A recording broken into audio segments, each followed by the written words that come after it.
Breaking news Krishna జిల్లాలో దారుణం జరిగింది. ఓ బాలికపై కొందరు కామందులు గ్యాంగ్ రేప్ కు పాల్పడ్డారు. 4 రోజులు నిర్బంధించి అత్యాచారం చేశారు. నిందితుల్లో మైనర్లు కూడా ఉన్నారు.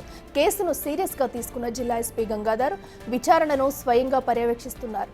స్నేహితురాళ్లతో కలిసి వీరపనేనిగూడెం వచ్చిన బాలిక కుటుంబ సభ్యులు కోపగించుకోవడంతో ఇంటి నుంచి బయటకు వెళ్ళింది. అయితే బాలికను ట్రాప్ చేసిన నిందితులు 4 రోజులు నిర్బంధించి గ్యాంగ్ రేప్ కు పాల్పడ్డారు. ఆ తర్వాత బాలికను రోడ్డుపై వదిలేసి వెళ్లారు. బాలిక పరిస్థితిని గమనించి ఓ ఆటో డ్రైవర్ ఆరా తీయడంతో ఆమె విషయం అంతా చెప్పింది. అయితే ఆ ఆటో డ్రైవర్ వెంటనే పోలీసులకు సమాచారం ఇచ్చారు. బాలికపై 8 మంది అఘాయిత్యం చేసినట్లు గుర్తించిన పోలీసులు నిందితుల కోసం వెతుకుతున్నారు.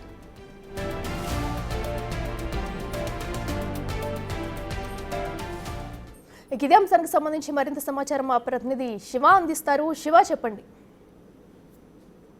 జిల్లాలో దారుణం చోటు చేసుకుంది. మైనర్ బాలికపై కామాంధులు పైచార్యం చేశారు. 4 రోజుల పాటు నిర్బంధించి గ్యాంగ్ రేప్ పాల్పడినట్లు కూడా ప్రస్తుతం పోలీసులు చెప్తా ఉన్నారు. గ్యాంగ్ రేప్ కేసు ప్రెసెంట్ ఆలస్యంగా వెలుగులోకి వచ్చింది. ఈ నెల 9వ తేదీన గన్నవరం మండలం వీరపనేనిగూడెంలో స్నేహితురాల ఇంటికి వెళ్ళిన ఎన్టీఆర్ జిల్లా జీకొండూరు చెందిన మైనర్ బాలిక ఈ నెల 13న స్నేహితుల ఇంటి నుంచి బయటకు వచ్చినట్లు కూడా తెలుస్తా ఉంది. అయితే రాత్రి సమయంలో ఒంటరిగా కనిపించడంతో బాలికని ట్రాప్ చేసినట్లు పోలీసులు గుర్తించారు. 2 యువకులు ఆ బాలికని ట్రాప్ చేసినట్టు 3 రోజుల పాటు నిర్బంధించి అత్యాచారం చేసినట్లు కూడా ప్రాథమిక విచారణలో పోలీసులు తెలుపుతా ఉన్నారు.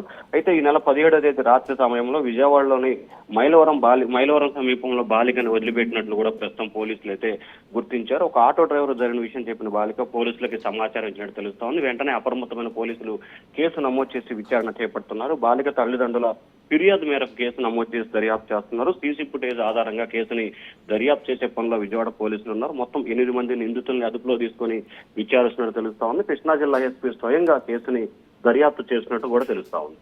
Right Shiva, thank you.